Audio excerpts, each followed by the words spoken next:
So when it comes to protein and bone and muscle health, I can't think of a better person to ask than Keith McCormick. Keith, I mean, you're crazy at 70. I mean, I know you said you're not doing any more Ironmans, but you just did one recently. Right. And you're like, no, I'm just going to stick to marathons.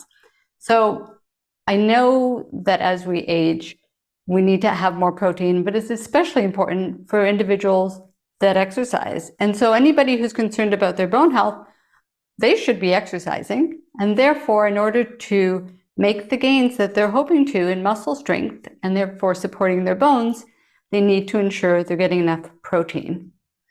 So, could you share with us how you get all the protein you need in a day? It is hard. And I weigh 153 pounds. And so I need at least 70, 75 grams a day. And I try So, to get, can you say what the formula is that you use? I use at least 1.2 kilograms uh, 1.2 grams per kilogram of body weight. um, per body weight. And that's hard to do.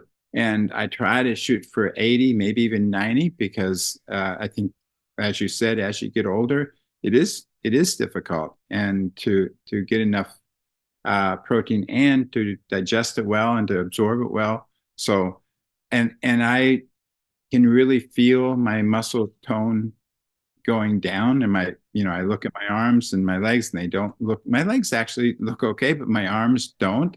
And I try to lift weights all the time, and when I go to the gym, try to go to gym 5 6 days a week.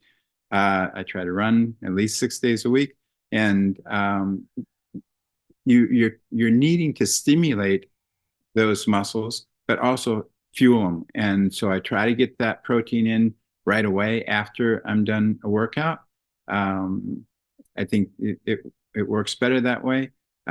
Luckily, I don't have any digestive issues. I don't have any bloating, constipation, diarrhea. So, but if people do have that kind of stuff, they really need to address that, because just taking in the protein will probably just make them more miserable, not less miserable. So maybe taking digestive enzymes or something like that, hydrochloric acid, maybe they need, talk to their doctor about that kind of stuff. But you need to be able to digest it really well, and that does become more difficult, I think, as we get older.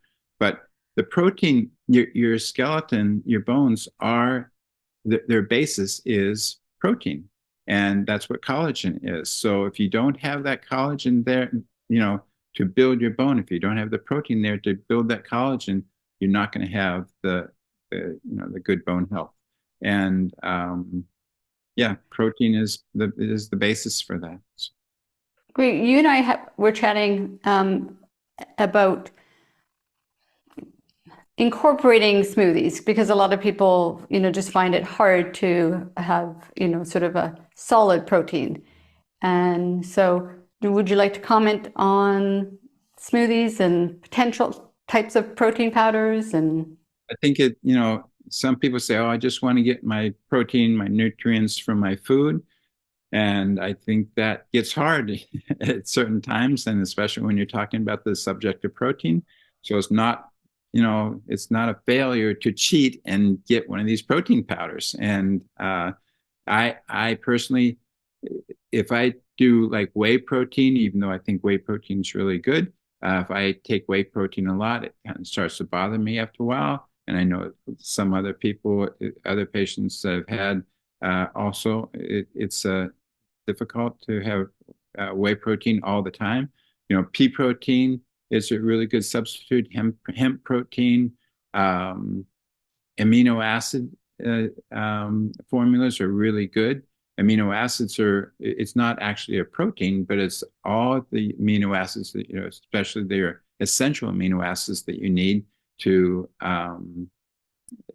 take the place of a protein powder. And you don't have to, the digestion of the amino acid formulas is a lot less. And so I think of it as rocket fuel. You just, taking it in. So, 15 grams of amino acids or 15 grams of protein right after you work out really really helps add to those 60, 70, 80, 90 grams of protein that people need every day. But yeah, the protein powders are really, really helpful. Okay, and I know everybody's going to say, "Oh, what kind, Keith?" And so you don't have to say it on air, but I will get you to share it with me, and then we'll put it in the description box and or in the blog post. Thank you so much. And the last thing on protein, maybe just, and I know you'll totally agree, but not to have it all in one sitting, right? No. So important that you split it up throughout the day, making sure each meal and even your snacks have a bit of protein. So like I go to the gym and I lift weights right away. I'm taking down 15 or 20 grams of protein. And then I might have to drive home from my run or at the weight room or something. Then I'll probably eat again because I've just kind of done a really, really hard workout. I've taken those 15 grams, but then I'll have a meal.